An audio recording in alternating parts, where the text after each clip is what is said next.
மக்களே, செம்மையான ஒரு வேலை வாய்ப்போட தான் நான் உங்களை சந்திச்சிருக்கேன். வழங்குறது யார் அப்படின்னா, நம்மளுடைய ரயில்வேஸ் இருக்காங்க இல்லையா, அவங்க தான் இந்த ஒரு அறிவிப்பை வெளியிட்டிருக்காங்க. ஓகேங்களா.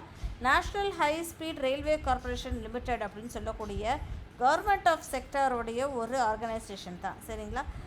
கவர்மெண்ட் ஆஃப் இந்தியாவோடைய ஒரு செக்டார். ஓகேங்களா. ஸோ இது என்ன அப்படின்னு சொல்லி பார்த்தோன்னா, metro rail, ministry of rails, government department, central public sector undertaking, இவங்க எல்லாருமே தான் ஒரு ஃபார்ம். ஓகே. இதுக்கு கான்ட்ராக்ட் பேசிஸில் வேலைக்கு ஆட்கள் எடுத்துகிட்ருக்காங்க. 3 வருஷம் வேலை பார்க்குற மாதிரி. என்ன ரோலுக்கு அப்படின்னு சொல்லி பார்த்தோன்னா, அசிஸ்டன்ட் டெக்னிக்கல் மேனேஜர் அப்படின்ற ஒரு ரோலுக்கு 18 பேரை வேலைக்கு எடுக்கிறாங்க. அது என்னடா அசிஸ்டன்ட் டெக்னிக்கல் மேனேஜருக்கு ஃபஸ்ட்டு சம்பளம் எவ்வளோ தானே பார்ப்போம். சம்பளம் எவ்வளோ அப்படின்னு சொல்லி பார்த்தோன்னா, 50,000 இருந்து 1,60,000 வரைக்கும் தரோம் அப்படின்ற மாதிரி சொல்லியிருக்காங்க. 18 பேருக்கு வேலை வாய்ப்பு இருக்குது. இதுக்கு என்ன படிச்சிருக்கணும் அப்படின்னு சொல்லி பார்த்தோன்னா, பிஇ பிடெக் முடிச்சிருக்கணும் அப்படின்ற மாதிரி சொல்கிறாங்க. எலக்ட்ரானிக்ஸ்லேயோ இல்லை கம்யூனிகேஷன்லேயோ இல்லை கம்ப்யூட்டர் சயின்ஸ்லேயோ இன்ஃபர்மேஷன் டெக்னாலஜியோ வேறு எதுலையாவது நீங்கள் ஒரு 4 வருஷம் படிப்பு படிச்சிருக்கணும் அப்படின்ற மாதிரி சொல்கிறாங்க. ஓகேங்களா.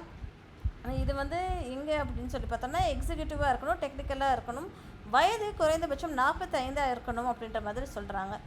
இன்னொரு வாய்ப்பு என்ன அப்படின்னா, ஜூனியர் டெக்னிக்கல் மேனேஜர் அப்படின்ற ஒரு ரோலுக்கு 18 பேரை வேலைக்கு எடுக்கிறாங்க. இதுக்கு BE BTech electronics, electrical and communication, electronics, computer science, information technology, இது எல்லாமே நீங்கள் குறைஞ்சபட்சம் ஒரு 2 வருஷம் இது போக போஸ்ட் குவாலிஃபிகேஷனும் படிச்சிருந்தா பெட்டர் அப்படின்ற மாதிரி சொல்கிறாங்க. இதுக்கு சம்பளம் 40,000 இருந்து 1,40,000 வரைக்கும் வேணும் அப்படின்ற மாதிரி சொல்லியிருந்திருக்காங்க. சரிங்களா மக்களே. இதுக்கு அப்ளை பண்ணுறதுக்கு உங்களுக்கு ஃபீஸ் என்ன அப்படின்னு சொல்லி பார்த்தோம்னா, UR category, EWS category, OBC candidates எல்லாத்துக்குமே ஒரு நான் ரீஃபண்டபிள் அமௌண்ட்டான 400 ருபீஸ் நீங்கள் பே பண்ணணும் அப்படின்ற மாதிரி சொல்லியிருக்காங்க. இதே SC ST category women candidates எல்லாத்துக்குமே ஃபீஸே கிடையாதுப்பா இந்த வேலைக்கு அப்படின்ற மாதிரி தெளிவாகவே குறிப்பிட்டிருக்காங்க. சரிங்களா மக்களே. அது போக ஏற்கனவே 45 வயசு வரைக்கும் அப்ளை பண்ணலாம். எஸ்சி எஸ்டி கேண்டிடேட்ஸாக இருந்தால் 50 வயசு வரைக்கும் அப்ளை பண்ணலாம். ஓபிசியாக 48 அப்படின்ற மாதிரி சொல்லியிருந்திருக்காங்க. ஓகேங்களா. அப்போ செலெக்ஷன் ப்ராசஸ் எப்படிடா இருக்கும் அப்படின்னு சொல்லி பார்த்தோன்னா, உங்களோட அப்ளிகேஷனை பார்த்து அதுக்கப்புறம் டாக்குமெண்ட்டை வெரிஃபை பண்ணிவிட்டு அதுக்கப்புறம் ஒரு பர்சனல் இன்டர்வியூ இருக்கும். அதுக்கு போக மெடிக்கல் எக்ஸாமினேஷன்ஸ் இருக்கும் அப்படின்ற மாதிரி சொல்லியிருந்திருக்காங்க. ஜென்ரல் கண்டிஷன்ஸும் நிறையா கொடுத்துருந்துருக்காங்க. சரிங்களா மக்களே. இதை நீங்கள் பார்த்துக்கோங்க. சம்பளம் எவ்வளோ அப்படின்றது ஒரு தடவை சொல்லிடுறேன். E1 கிரேடில் இருக்கவங்க எல்லாத்துக்குமே 40,000 1,40,000, E2 கிரேடில் இருக்கிறதுக்கு 50,000 1,60,000 அப்படின்ற மாதிரி சொல்லியிருந்திருக்காங்க. ஓகேங்களா.